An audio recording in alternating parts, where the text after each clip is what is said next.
هنا صوت المنتدى. صوت المنتدى بث إذاعي يأتيكم يومي الأربعاء والسبت من كل أسبوع، ومن الساعة 8 إلى 9 مساء أيام الأربعاء، ومن 9 إلى 10 مساء أيام السبت بتوقيت إريتريا. صوت المنتدى على الموجة القصيرة 15245 كيلو هرتز أو 19 متر باند، وعلى مدى 24 ساعة على القمر الصناعي النايلسات على 8 درجات غربا، وعلى تردد 11678 بالاستقطاب الرأسي. صوت المنتدى إعلام مستقل وحوار وطني بناء. صوت المنتدى.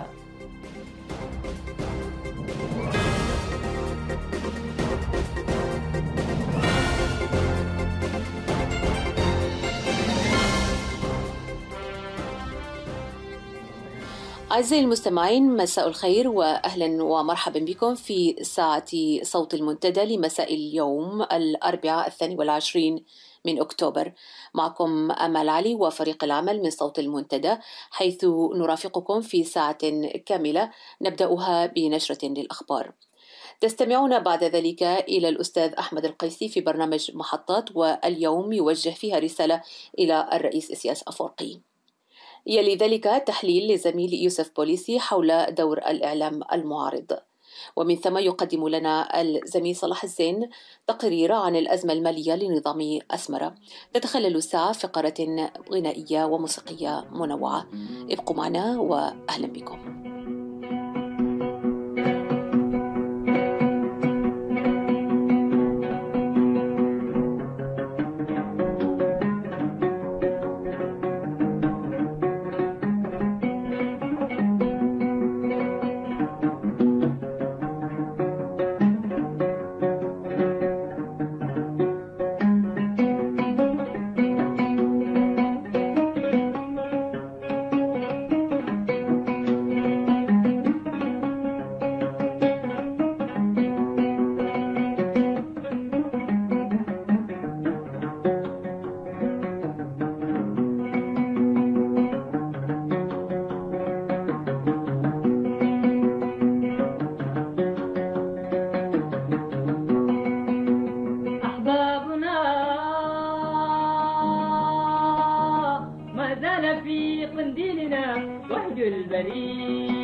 الزاحفون مع المدى لن ينحنوا رقم المجادر والحريق. أحبابنا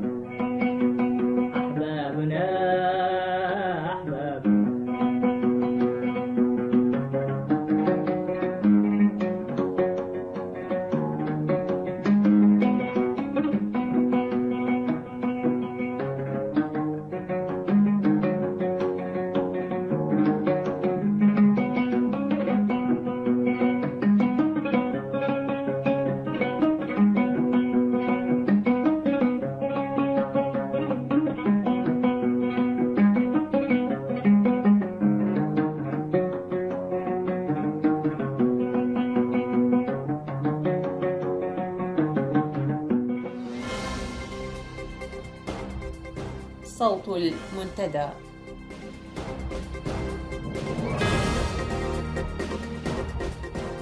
في نشرة هذا المساء، قرار باستدعاء المسرحين من الخدمة العسكرية وتفشي ظاهرة سرقة البنادق التي تستهدف أفراد الجيش الشعبي. حملة مشددة لملاحقة الشباب وزجهم في برنامج الخدمة الوطنية. الأخبار بالتفصيل. قررت الحكومة الإريترية بتاريخ 16 من أكتوبر الحالي، وفي خطوة اعتبرها المراقبون غير مفهومة، قررت استدعاء كل منتسبي الخدمة الوطنية الذين تم تسريحهم من الخدمة لأسباب مرضية، وكذلك الإناث اللائي سرحن بسبب الإنجاب، وطالبتهم جميعا بالالتحاق بمعسكرات التدريب فورا. وذكرت مصادر إذاعة المنتدى أن الإعلان الحكومي أدخل الكثير من القلق والبلبلة بين أوساط المواطنين لعدم إلمامهم بأهداف هذا الاستدعاء وفقدانهم الثقة بكل القرارات التي تتخذها الحكومة. كما كشفت مصادرنا من الداخل عن اعتراض الإناث بشكل علني لقرار الاستدعاء، خاصة وأن أغلبهن أصبحن أمهات، وعبرن عن تذمرهن وامتعاضهن من القرار الذي وصفناه بالجائر. كما أضافت نفس المصادر أن أغلب أولئك الإناث ينخرط أزواجهن ضمن ما يسمى ببرنامج الخدمة الوطنية منذ فترة طويلة. يذكر أن الإعلان الجديد تم التمهيد له بقرار صدر من الحكومة وتم تعميمه على إدارات الأحياء والمديريات، ويقضي بانخراط المواطنين في أماكن إقامتهم في برنامج تدريب عسكري مكثف، وذلك حسب الأعمار، ويستمر إلى أجل غير مسمى. وعند استفسار المواطنين عن طبيعة هذا القرار، كان الرد بطبيعة الحال أن هناك حملات إثيوبية تستهدف البلاد، وهي إجابة غير مقنعة لكثرة ترديدها طوال السنوات 15 الماضية.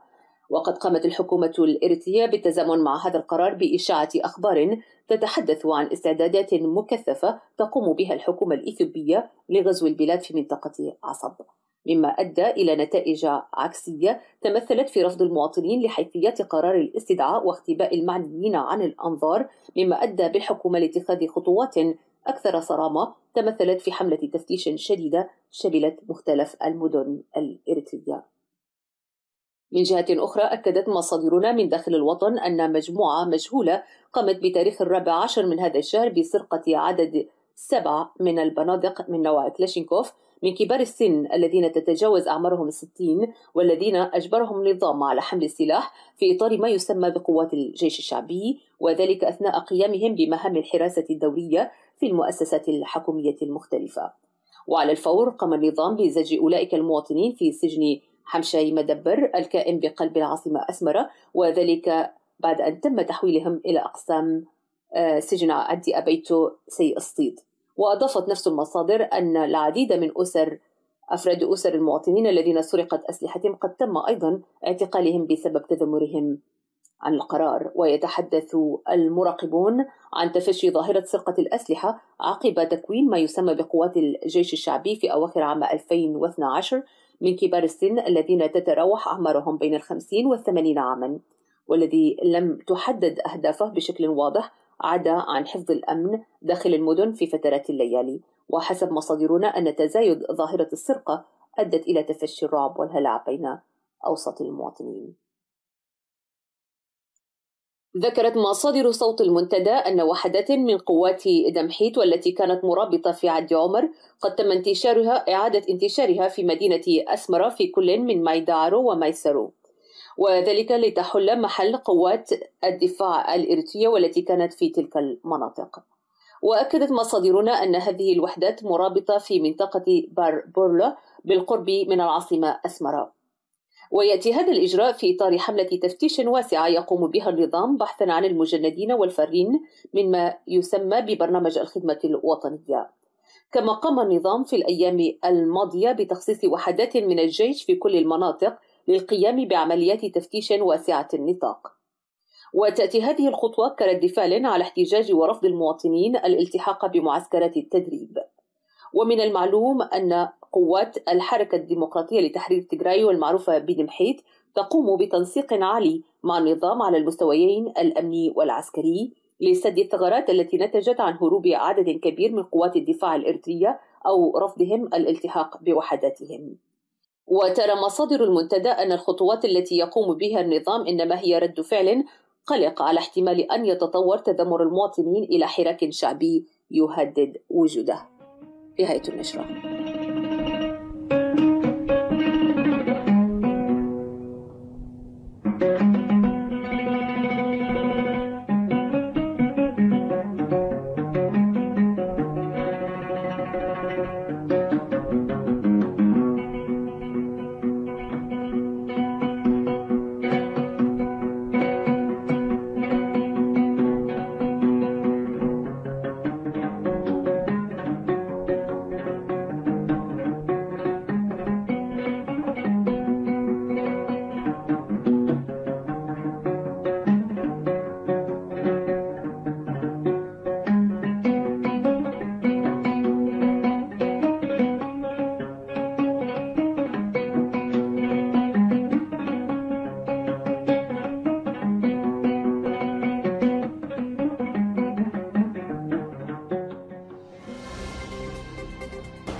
صوت المنتدى.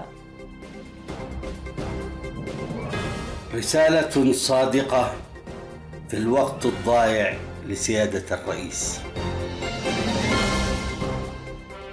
ترددت كثيرا في إعداد هذه الرسالة.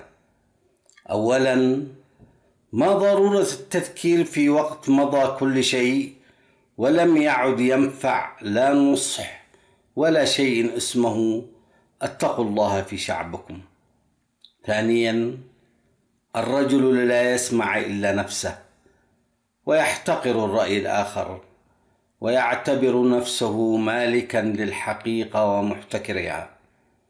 ثالثا، أي مراجعة من قبل سيادة الرئيس هو انتحار، فالرجل قاد البلد من كارثة إلى أخرى، بحيث كان يقود نفسه إن كان هناك حساب حقيقي إلى المشنقة. هذه الأسباب وربما الكثير غيرها صحيحة، ولكن دعونا نذكر للمرة الألف لعل الذكرى تنفع المؤمنين. إننا وفي وضع اخترناه لأنفسنا على أن تكون معارضتنا لهذا النظام سلمية، وأن تكون الحجج المقنعة وسيلتنا والأداة التي نعمل بها لتأطير جماهيرنا.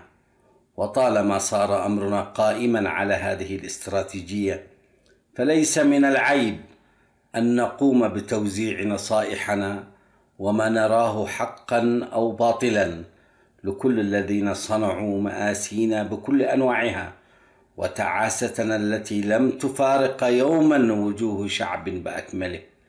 ولعل الرئيس والزبانية الملتفون حوله أحق بالنصح، ولكن لماذا؟ فهؤلاء لا يسمعون ولا يفقهون. نرجسية هؤلاء الناس بلغت حدا مرضيا في تعظيم ذاتهم واحتقارهم للآخرين وتقليل شأنهم. وكم من ناصح قد مر عليهم وخرج خائبا، أكان صديقا أو مقربا. دافعي الحقيقي ليس قائما على حلم أن تجد هذه النصائح والتذكير لمواقف عشناها أذان ساقية لسيادة الرئيس، فذلك من سابع المستحيلات. الدافع الحقيقي هو في موقف حدث قبل أعوام شاهده العالم كله، ووقف هذا العالم مشدوها أمام ما يحدث ومنفعلا وصارخا: أهذا معقول؟ وكلا فسره على طريقته، ولكن العالم كله اتفق على حقيقة واحدة، وهي أن لكل شيء في هذا الوجود نهاية، وهذه سنة الحياة. ولكن وبطبيعة البشر فالقافلون كثر، والرئيس سيد القافلين. الموقف هو لحظة القبض على العقيد معمر القذافي والطريقة التي عومل بها من قبل القابضين، والنهاية التي ختمت بها 40 عاما من حكمه. الحقد الذي تجلى في القابضين وعبروا عنه ضربا وامتهانا لكرامة الرجل، حتى سال الدم من جميع أجزاء جسمه وسقط أرضا وهو يصرخ بصوت مبحوح: أنا القائد، أنا القائد. لهذه الدرجة كان هذا الرجل غائبا عن الواقع، أو كان مخلوقا أتى من كوكب آخر وفقد طريقه؟ إنه درس بليغ للذين يحسنون قراءة التاريخ، ولكننا أمام قادة ليس أن يقرأوا بل لا يعلمون بوجود التاريخ أصلا. هذا هو الدافع الأول والأخير من كتابة هذه الرسالة.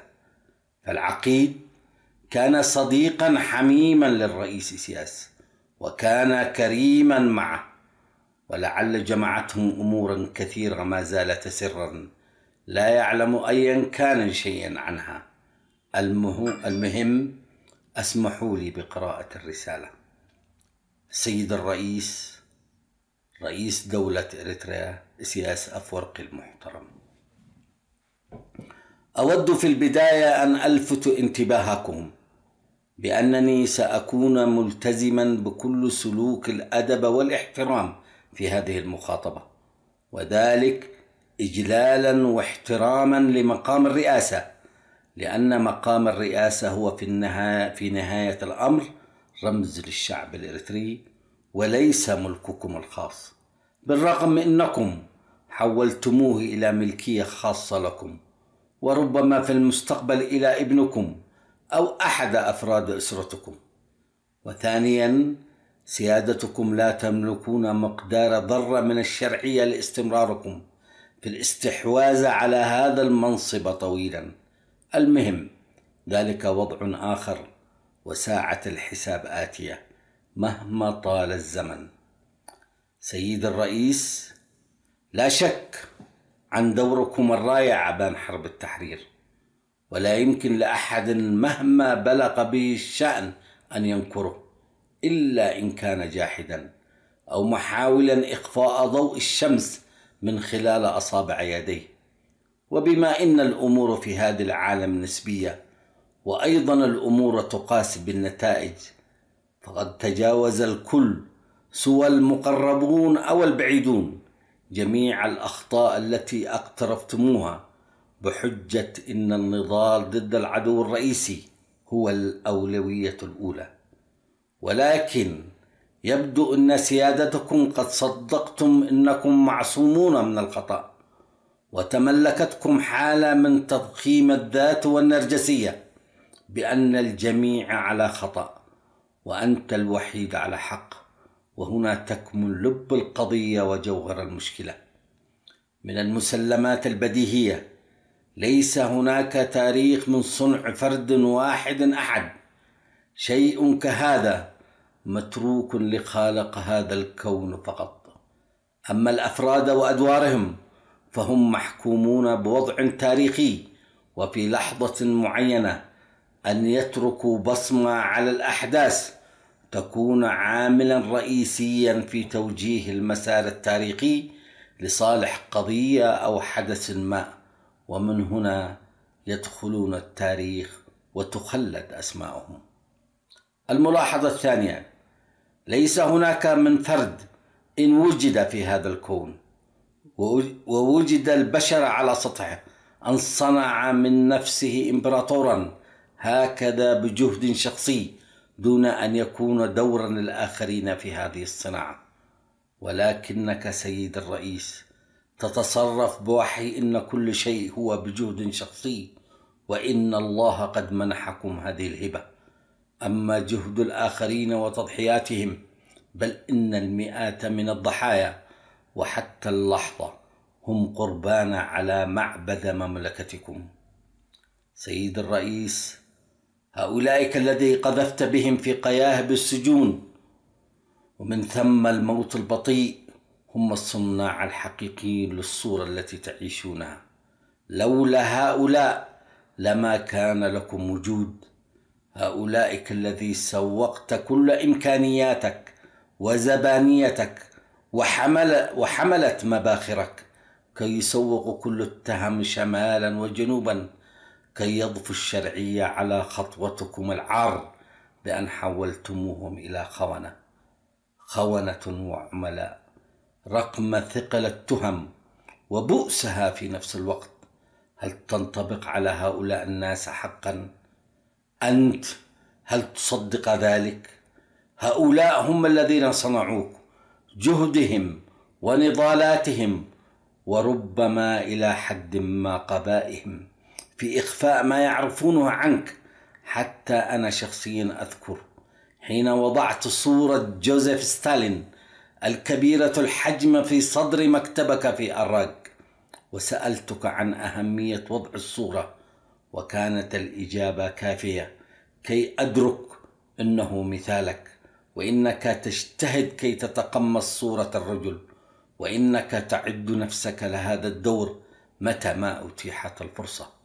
ولكننا لم نفهم ولم نستوعب إنه القباء بعينه.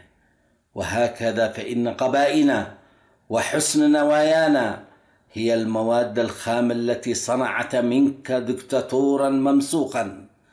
ستالين كان صاحب مشروع على مستوى العالم، وكان بطل صمود الاتحاد السوفيتي في الحرب العالمية الثانية، ورغم هذا لم يشفع له التاريخ بأن ما صنعه من مجد ذهب مع الريح، لأن ما صنعه كان يحمل بذرة فناء في داخله. ليس في هذا الوجود كمالا خالصا، كل الأمور نسبية في هذا العالم، الكمال لخالق الوجود فقط. والسؤال: ما هو المشروع العظيم الذي أنتم بصدده سيد الرئيس، وجعلتم شعبا وبلدا يدفع هذا الثمن الباهظ حتى أصبح مثالا للمعاناة والعذاب؟ على مدى 25 عاما لم نرى شيئا يمكن أن يحمل بصيص أمل لمشروع قومي يحمل مضامين اقتصادية واجتماعية وثقافية، ما عدا عسكرة المجتمع وتدمير ما كان قائما، وما عداه كلام في كلام. أما التعدين في الذهب وخلافه فهي إنجازات تزيد من بؤس الشعب ولا علاقة له بها، وكأنها تجري في كوكب آخر. أذكر مرة في إحدى مقابلاتكم البهلوانية بعد عودتكم من زيارة دبي، سألك الصحفي عن انطباعك عن هذه الزيارة، وكانت الإجابة غاية في القرابة والبؤس والتخلف. فقد أجبت: إننا لو تمكنا من تحقيق 10% مما فعلوه سنكون قد أنجزنا كل شيء. هل هذه إجابة سيد الرئيس؟ كيف؟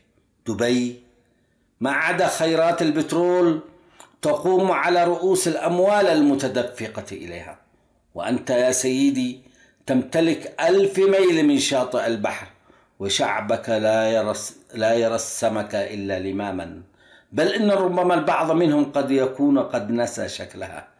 أي حالة من السريالية أوصلت هذا الشعب؟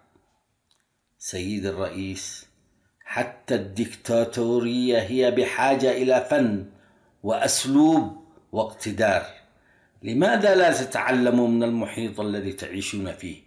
محيطكم العربي والأفريقي ليس كله نعيما ولا ديمقراطية، ولكنهم أفضل بكثير منكم. الديكتاتورية لديكم نوع من الهمجية تعتمد اللونين، أما الأبيض أو الأسود همجية القرون الوسطى، وتدعون أنكم تعيشون عصركم ودبي 10%. أما سوق الاتهامات، من الصعب أن يكون أحدا في هذا العالم يشبهكم إطلاقا. إنكم حالة خاصة جدا، وربما تظهر كحالة مرضية وعقد مستأصلة فيكم. كيف يعقل اتهام قيادات من الصف الأول قادة التنظيم في ظروف غاية في الاستثناء بأنهم عملاء وخونة؟ هيلي درع عميل وخائن، هذا معقول؟ الرجل الذي حمل على كاهله وعلى مدى عمر التنظيم كل العمل السياسي والتعبوي والأيديولوجي للجبهة والحزب، كان أحد المكانات الفاعلة في تخريج الدفعات تلو الدفعات من كوادر التنظيم، التي لم ينسى هيلي أن يطعم وعيها بالولاء لشخصكم في اعتقاد خاطئ بأنه يخدم القضية والتنظيم. بطرس سلمون عميل وخائن أيضا، أهذا معقول؟ الرجل الذي هندس العمل الاستخباراتي وجعله منافسا بصدق لأجهزة الدول المجاورة، والذي تمكن من اختراق العدو في مؤسساته العسكرية والاستخباراتية، وكان اليد اليمنى لسيادتكم في كل الطغيان الذي طبع سلوككم، وبالذات في أواخر مرحلة التحرير، حتى ساد الاعتقاد بأنه البديل القادم.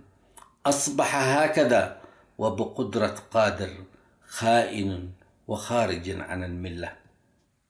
محمود شريفو الرجل الذي لا يختلف عليه اثنان من حيث النزاهة والاستقامة والإخلاص والولاء للوطن والشعب، والرجل صاحب القدرة العالية في تهدئة النيران التي كانت تشتعل هنا وهناك، انتهى به الحال أن أصبح عميلا وقائلا.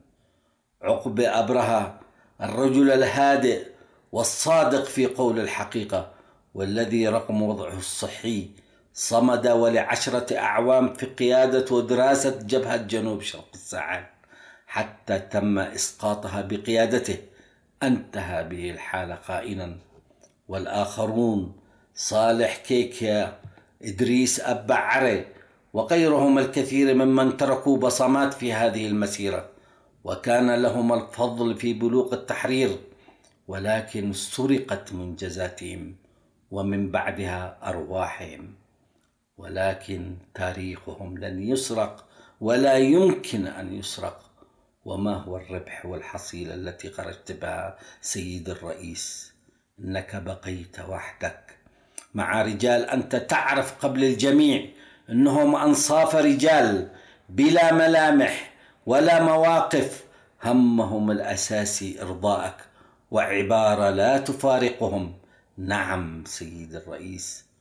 ونضيف لهذه الحصيلة عزلة تامة لبلد فقير، وعقوبة أممية، ومثال سيء لقيادة بلد ناشئ. أحلام تحولت إلى كوابيس منها لا يعلم إلا الله نهايتها.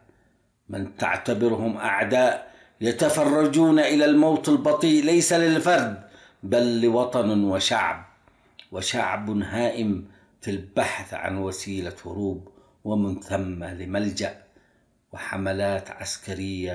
وحملات عسكرة للمجتمع لحرب وهمية معروف سلفا إنك أعجز من أن تخوضها.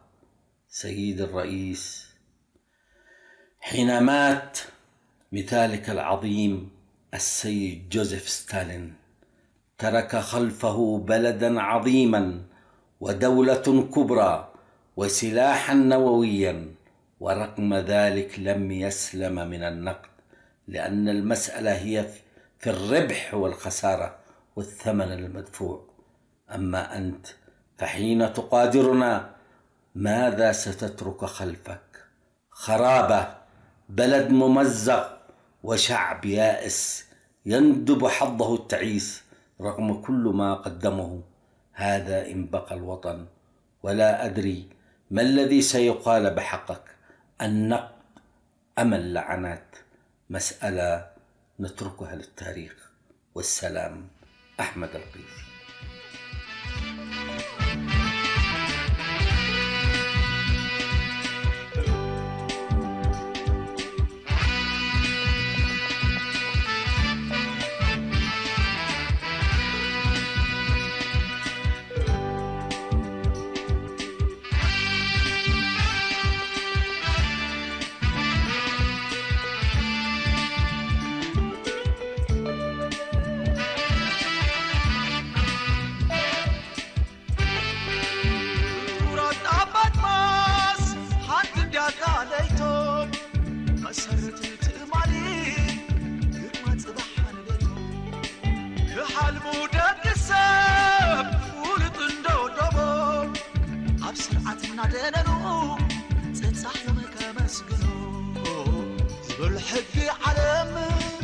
سمعي سئرو بشوشوتا عمات شفت حدبنو مويا كحل محل سعررو أبار خد كلا تتصيرو حجقنا جيزي أخيلو عبدو بصحاي تأميتونا ويتات صبح تعم دخاي حجقنا جيزي أخيلو نبدو بصحاي تأميتونا ويتات صبح تعم دخاي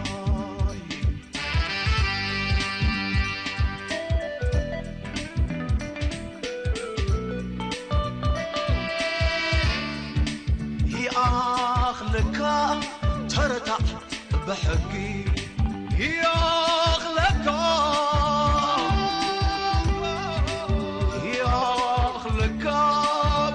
ውቅያኖስ ሃብቲ يخلقك بالله معبل وساعات اي تزرقو بيتنا يبلالو دمص وساعات اي تطمت بيتنا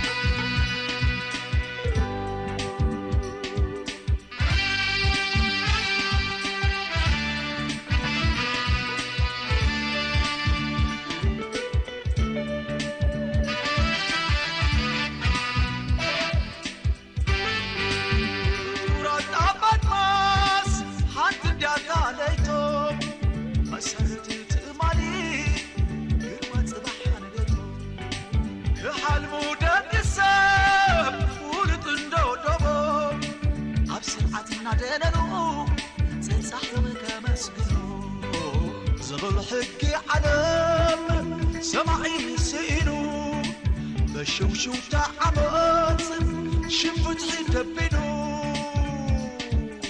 ويا كحل محلي سعريرو عبار خد كلا تتسيرو حجقنا كيزي أخيلو أبدو بصحاي تأمدونا قويتات صبح صوت المنتدى.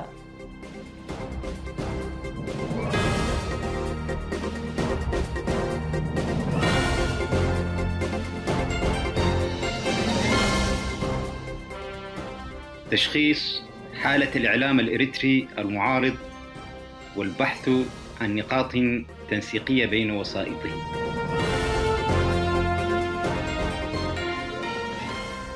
تحدثنا في الأسبوع الماضي عن وهن النظام وضعفه وبدء تهاوي أركانه واحدا تلو الآخر، وقلنا أن المرحلة تتطلب رفع سقف التنسيق بين قوى المعارضة الإريترية سواء في الداخل أو الخارج إلى أعلى درجاته بغرض الانقضاض على النظام، وحددنا المجالات التي ينبغي أن يطالها التنسيق، وقلنا أن الحد الأدنى من التنسيق يتحتم أن يشمل المجال السياسي والتعبوي، المجال الإعلامي والمجال الدبلوماسي.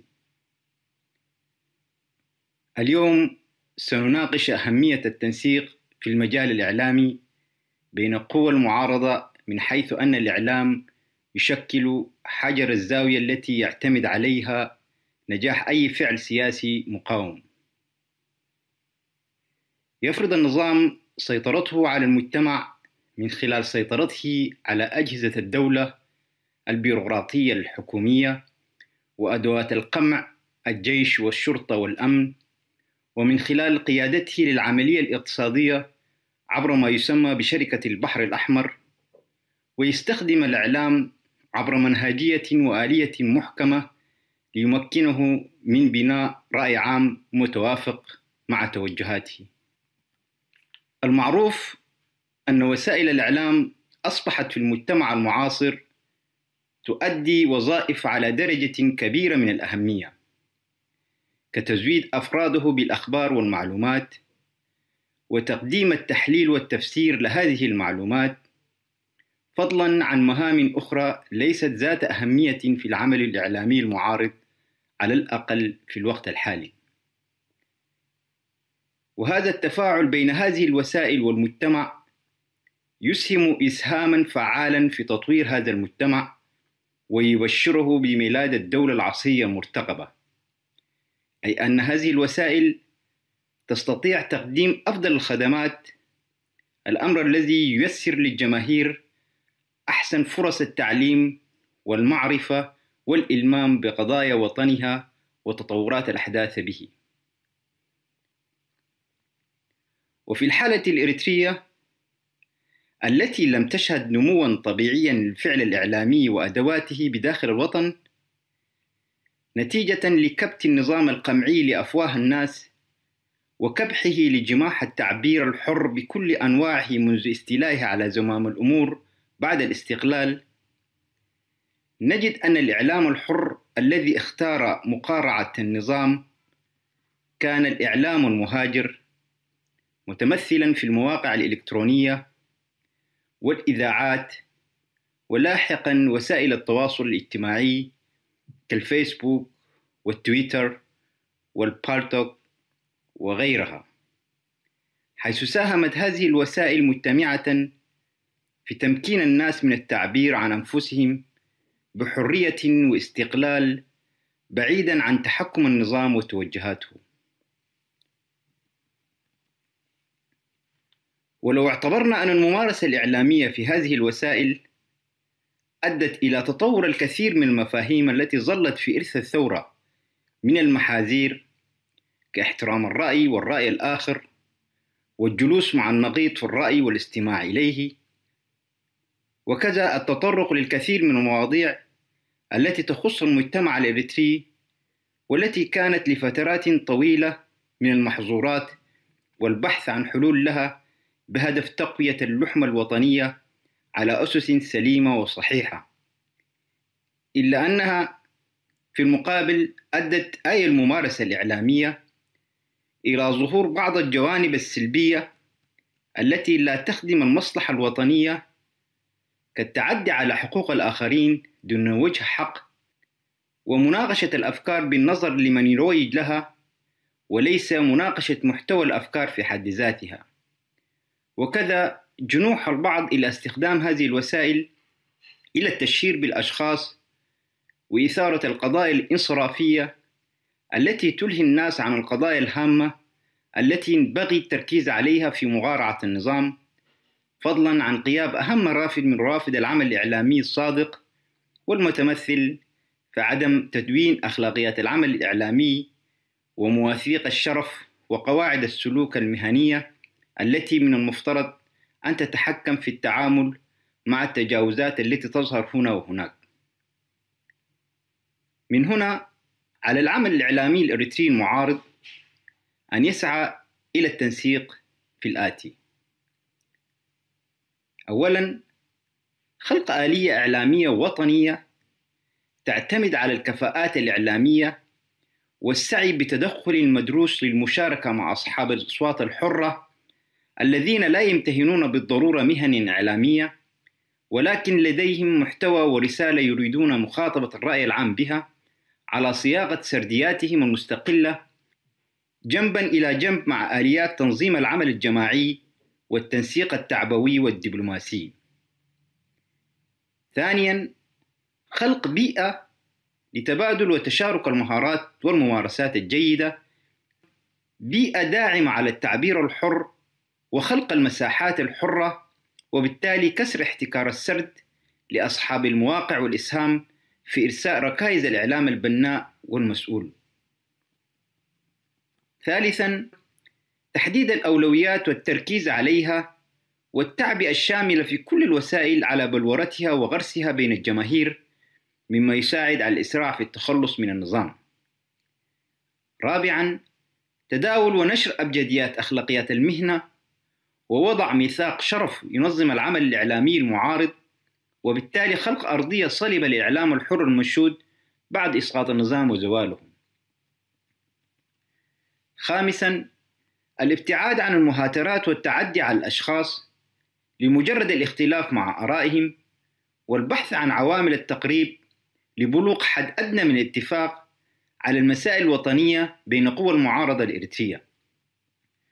سادساً، العمل على تأسيس اتحاد للصحفيين في المهجر يرسي دعائم أساسية لتنظيم العمل الإعلامي وخلق أرضية قوية للممارسة الإعلامية المسؤولة والبحث عن وسائط معينة تسعى إلى التنسيق في طرح القضايا الهامة وتدعيم الثوابت الوطنية. المهم هنا هو كيفية استثمار معطيات هذه الوسائل وتلافي السلبيات التي تنجم عنها والتي قد تضعف من إيجابياتها لتتحمل مسؤولياتها في الإعلام والتعليم والتثقيف، وذلك انطلاقاً من المكانة الكبيرة التي تحتلها وسائل الإعلام كواحدة من أهم روافد تشكيل الفكر وبناء الرأي العام والدفع بالعمل الإعلامي المعارض إلى الأمام. والإعلام بهذا يصبح المظلة التي تتحمل مسؤولية تحقيق الأمن والسلام الاجتماعي، بعد أن تحول إلى أداة مسؤولة يجب أن تعمل بوعي من أجل الحرية، العدل، التنمية والتثقيف، وحل الصراعات الاجتماعية بأسلوب حضاري، وتربية المجتمع على المبادئ الوطنية وبث الروح فيها، وإعلاء القيم المكتسبة إبان الثورة، وبالتالي الولوج بالمجتمع إلى مرحلة ما بعد سقوط النظام وتطمينه بالأمن والأمان اللذان سيسودان في تلك المرحلة. وواجبنا الآن أن ننبهه إلى أهمية هذا الدور، وذلك من خلال تقديم كل جديد يقوم على التنوع ويتسم بالمصداقية.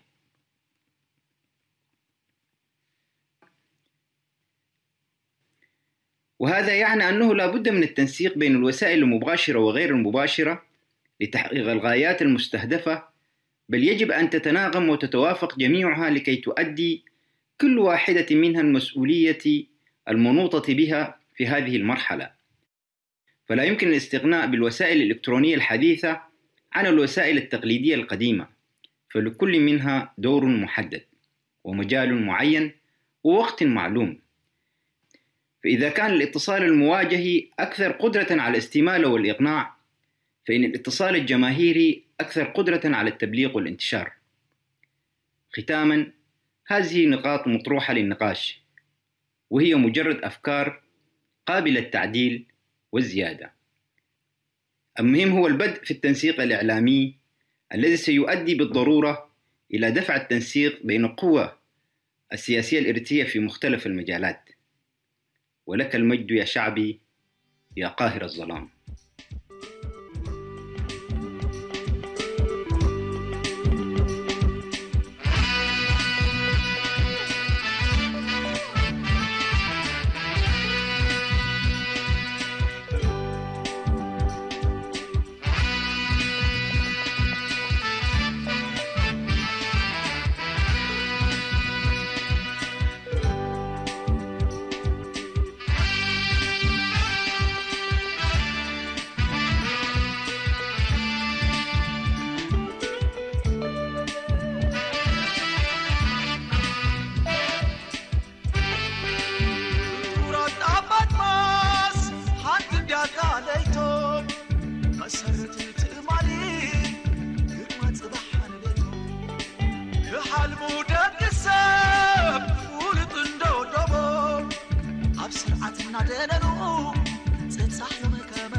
سمعي سئرو بشوشوتا عمات شفت حدبنو ويا كحل محل سعررو أبار فوت كلا تتصيرو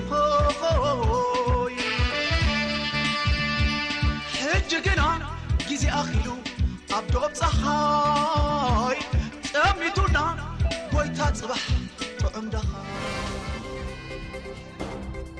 صوت المنتدى.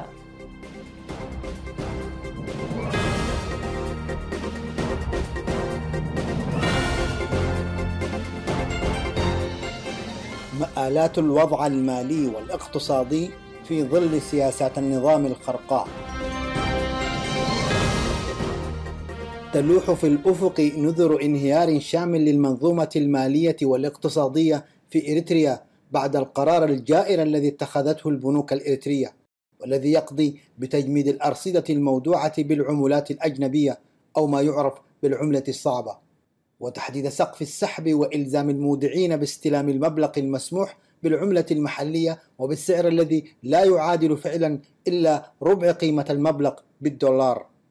لذلك رفع الجميع الثقة عن المؤسسة المالية والاقتصادية الإريترية، وأصبحت التعاملات تتم وفق المصلحة التي تفرضها ظروف معينة على المودعين، تتمثل فقط في غياب بدائل أخرى.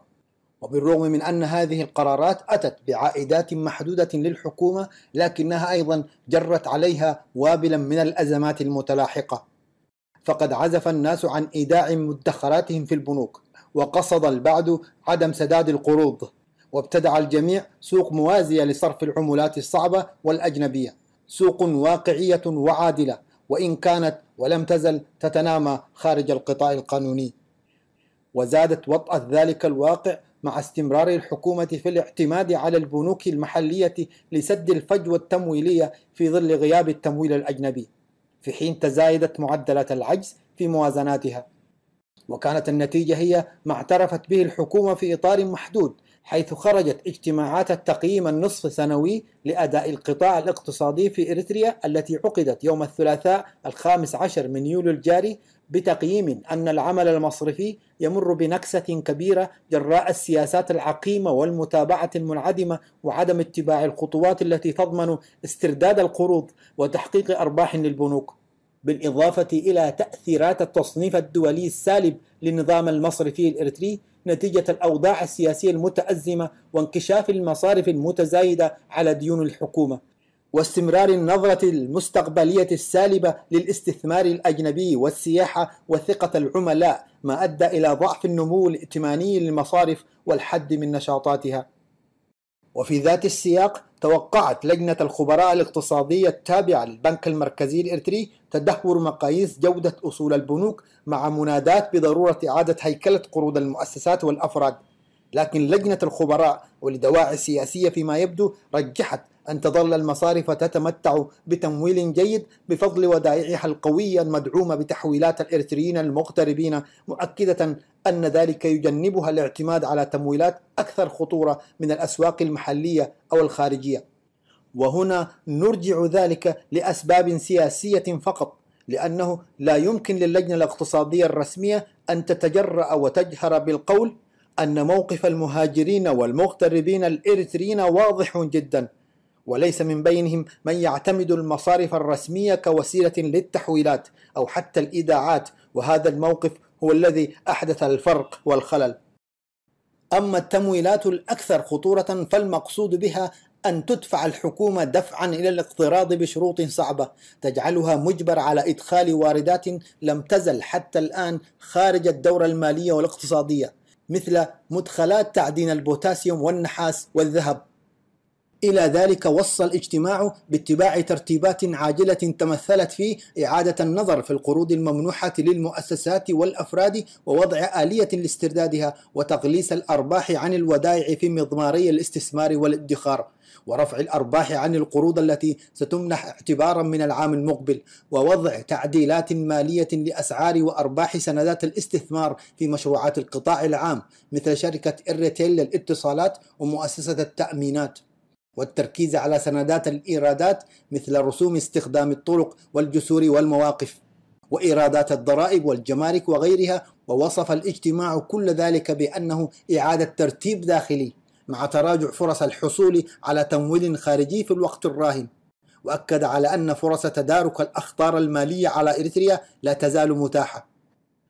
إذن فالسياسات القادمة مزيد من الضغط على المواطنين، والحلول أيضا لم ترفع أي عبء عن كاهل المسحوقين، بل أتت بأعباء جديدة في واقع وصفه المراقبون الاقتصاديون بأنه غير مرجى منه، حيث يستبعد انخفاض العجز في الموازنة في العامين المقبلين، لأنه لم تعد في إريتريا موازنة سنوية، هي في أفضل الأحوال دورية كل 3 أشهر، تركزت اهتماماتها فقط على توفير المرتبات والوقود وبعض السلع الاستهلاكية.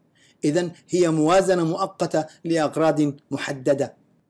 الواضح أن المواطن العادي يشعر بالعجز المريع في الموازنة الحكومية، ويتعامل بشكل يومي مع سوق الأوراق المالية الموازي كما يتعامل البعض مع البنوك، ويرصدون مدى التردي في الأداء وحجم العجز عن توفير السيولة اللازمة. فهنالك بعض البنوك تطلب من عملائها تقديم طلبات سحب ودائعهم قبل يوم أو 2، مما يشير إلى عدم تمكنها من توفير النقد، في الوقت الذي تعجز بعض البنوك عن استلام الودائع لعجز في الكادر البشري.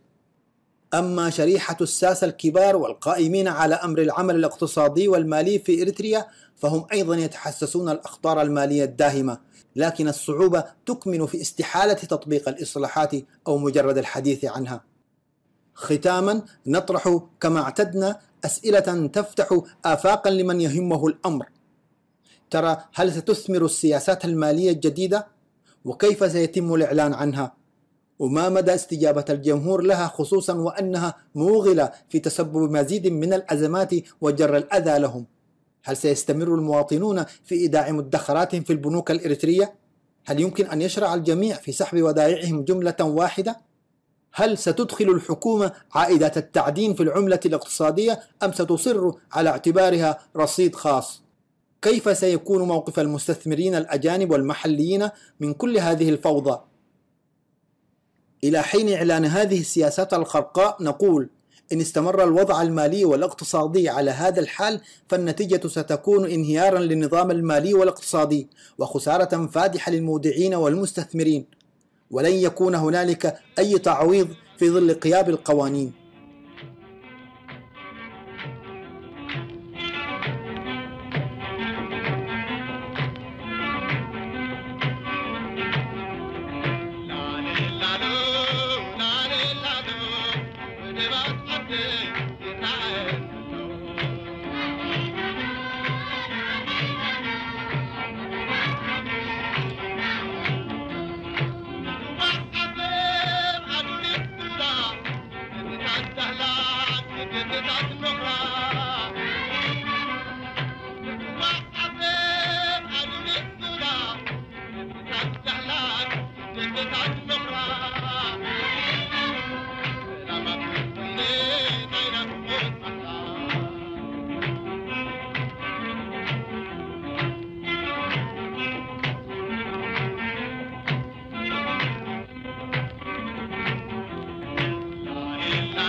صوت المنتدى.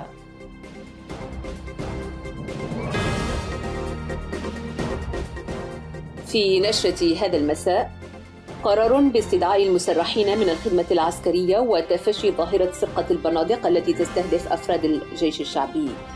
حملة مشددة لملاحقة الشباب وزجهم في برنامج الخدمة الوطنية. الأخبار بالتفصيل. قررت الحكومة الإريترية بتاريخ 16 من أكتوبر الحالي، وفي خطوة اعتبرها المراقبون غير مفهومة، قررت استدعاء كل منتسبي الخدمة الوطنية الذين تم تسريحهم من الخدمة لأسباب مرضية، وكذلك الإناث اللائي سرحن بسبب الإنجاب، وطالبتهم جميعا بالالتحاق بمعسكرات التدريب فورا. وذكرت مصادر إذاعة المنتدى أن الإعلان الحكومي أدخل الكثير من القلق والبلبلة بين أوساط المواطنين لعدم إلمامهم بأهداف هذا الاستدعاء وفقدانهم الثقة بكل القرارات التي تتخذها الحكومة.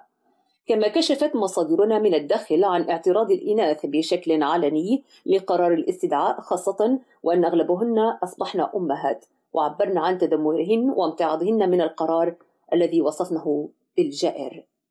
كما أضافت نفس المصادر أن أغلب أولئك الإناث ينخرط أزواجهن ضمن ما يسمى ببرنامج الخدمة الوطنية منذ فترة طويلة. يذكر أن الإعلان الجديد تم التمهيد له بقرار صدر من الحكومة وتم تعميمه على إدارات الأحياء والمديريات، ويقضي بانخراط المواطنين في أماكن إقامتهم في برنامج تدريب عسكري مكثف، وذلك حسب الأعمار، ويستمر إلى أجل غير مسمى. وعند استفسار المواطنين عن طبيعة هذا القرار، كان الرد بطبيعة الحال أن هناك حملات إثيوبية تستهدف البلاد، وهي إجابة غير مقنعة لكثرة ترديدها طوال السنوات 15 الماضية. وقد قامت الحكومة الإريترية بالتزامن مع هذا القرار بإشاعة أخبار تتحدث عن استعدادات مكثفة تقوم بها الحكومة الإثيوبية لغزو البلاد في منطقة عصب، مما أدى إلى نتائج عكسية تمثلت في رفض المواطنين لحيثية قرار الاستدعاء واختباء المعنيين عن الأنظار، مما أدى بالحكومة لاتخاذ خطوات أكثر صرامة تمثلت في حملة تفتيش شديدة شملت مختلف المدن الإريترية. من جهة أخرى، أكدت مصادرنا من داخل الوطن أن مجموعة مجهولة قامت بتاريخ 14 من هذا الشهر بسرقة عدد 7 من البنادق من نوع كلاشينكوف من كبار السن الذين تتجاوز أعمارهم 60، والذين أجبرهم النظام على حمل السلاح في إطار ما يسمى بقوات الجيش الشعبي، وذلك أثناء قيامهم بمهام الحراسة الدورية في المؤسسات الحكومية المختلفة. وعلى الفور قام النظام بزج أولئك المواطنين في سجن حمشاي مدبر الكائن بقلب العاصمة أسمرة، وذلك بعد أن تم تحويلهم إلى أقسام سجن عدي أبيتو سي أسطيد. وأضافت نفس المصادر أن العديد من أفراد أسر المواطنين الذين سرقت أسلحتهم قد تم أيضا اعتقالهم بسبب تذمرهم عن القرار. ويتحدث المراقبون عن تفشي ظاهرة سرقة الأسلحة عقب تكوين ما يسمى بقوات الجيش الشعبي في أواخر عام 2012 من كبار السن الذين تتراوح أعمارهم بين 50 و80 عاما، والذي لم تحدد أهدافه بشكل واضح عدا عن حفظ الأمن داخل المدن في فترات الليالي. وحسب مصادرنا أن تزايد ظاهرة السرقة أدت إلى تفشي الرعب والهلع بين أوسط المواطنين. ذكرت مصادر صوت المنتدى أن وحدات من قوات دمحيط والتي كانت مرابطة في عدي عمر قد تم إعادة انتشارها في مدينة أسمرة في كل من مايدارو ومايسرو، وذلك لتحل محل قوات الدفاع الإريترية والتي كانت في تلك المناطق. وأكدت مصادرنا أن هذه الوحدات مرابطة في منطقة بورلا بالقرب من العاصمة أسمرة. ويأتي هذا الإجراء في إطار حملة تفتيش واسعة يقوم بها النظام بحثا عن المجندين والفارين مما يسمى ببرنامج الخدمة الوطنية. كما قام النظام في الأيام الماضية بتخصيص وحدات من الجيش في كل المناطق للقيام بعمليات تفتيش واسعة النطاق. وتأتي هذه الخطوة كرد فعل على احتجاج ورفض المواطنين الالتحاق بمعسكرات التدريب. ومن المعلوم أن قوات الحركة الديمقراطية لتحرير تيغراي والمعروفة بدمحيط تقوم بتنسيق عالي مع النظام على المستويين الأمني والعسكري لسد الثغرات التي نتجت عن هروب عدد كبير من قوات الدفاع الإريترية أو رفضهم الالتحاق بوحداتهم. وترى مصادر المنتدى أن الخطوات التي يقوم بها النظام إنما هي رد فعل قلق على احتمال أن يتطور تذمر المواطنين إلى حراك شعبي يهدد وجوده. صوت المنتدى.